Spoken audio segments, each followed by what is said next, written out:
ये कहानी सुनने के बाद आपके मन में एक नया दृष्टिकोण जागेगा और शायद आप कभी भी हस्त मैथुन जैसी आदतों को अपने जीवन में स्थान नहीं देंगे।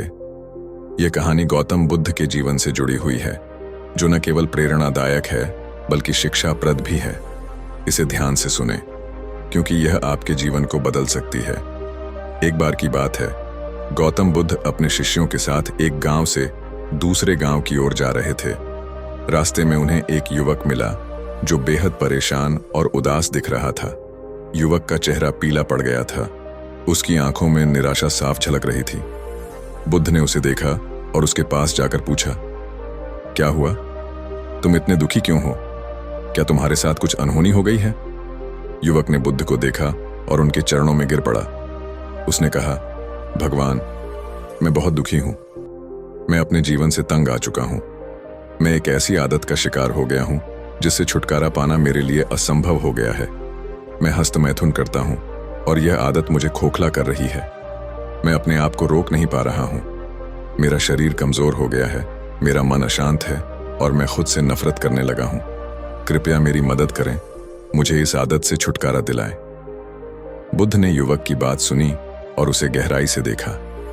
उन्होंने कहा, तुम्हारी समस्या सुनकर मैं समझ गया हूं कि तुम किस दुविधा में फंसे हो, लेकिन तुम्हें यह जानकर खुशी होगी कि तुम अकेले नहीं हो। बहुत से लोग इस आदत से जूझते हैं, लेकिन इससे छुटकारा पाना संभव है। तुम्हें बस थोड़ा धैर्य और संयम की आवश्यकता है।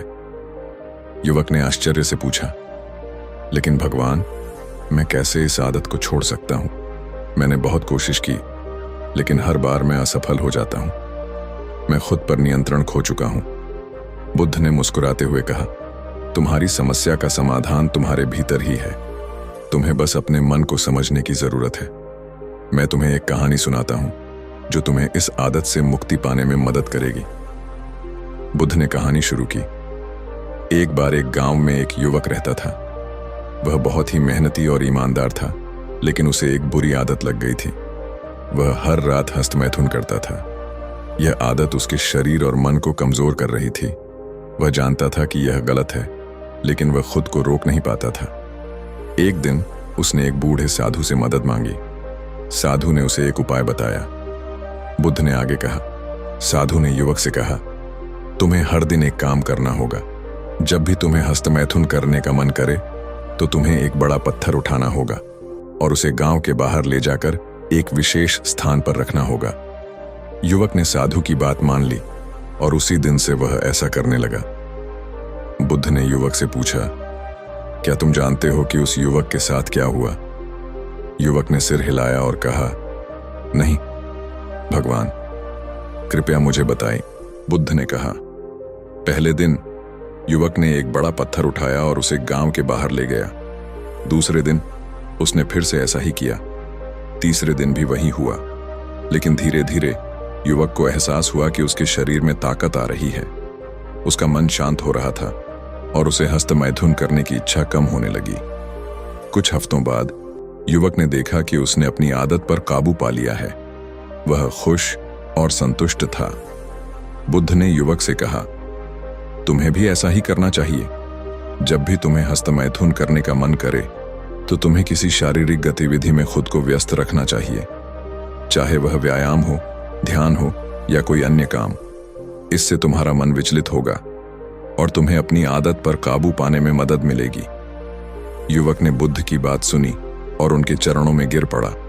उसने कहा, भगवान, आपने मुझे एक नया रास्ता दिखाया है।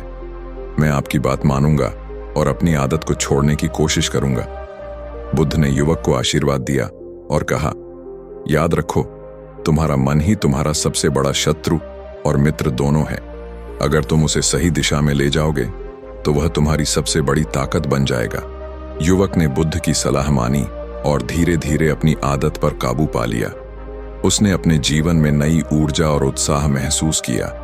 वह खुश और संतुष्ट था और उसने कभी पीछे मुड़कर नहीं देखा। इस कहानी से हमें यह सीख मिलती है कि हमारे मन की शक्ति अद्भुत है। अगर हम उसे सही दिशा में ले जाएं तो हम किसी भी आदत पर काबू पा सकते हैं। हस्त मैथुन जैसी आदतें हमारे शरीर और मन को कमजोर करती हैं, लेकिन अगर हम संयम और धैर्य से काम लें तो हम इनसे छुटकारा पा सकते हैं। तो दोस्तों, अगर आप भी किसी ऐसी आदत से जूझ रहे हैं तो याद रखें कि आप अकेले नहीं हैं। बस थोड़ा संयम और मेहनत से आप इस पर काबू पा सकते हैं। गौतम बुद्ध की यह कहानी हमें यही सिखाती है कि हमारा मन ही हमारा सबसे बड़ा हथियार है। इसे सही दिशा में ले जाए और आप कुछ भी हासिल कर सकते हैं। अगर आपको यह कहानी पसंद आई हो तो इसे अपने दोस्तों और परिवार के साथ शेयर करें। हो सकता है यह कहानी किसी की जिंदगी बदल दे। और अगर आप ऐसी ही और प्रेरणादायक कहानियां सुनना चाहते हैं तो हमारे चैनल को सब्सक्राइब करें और बेल आइकन को दबाएं ताकि आप हमारी हर नई वीडियो से जुड़े रहें। धन्यवाद।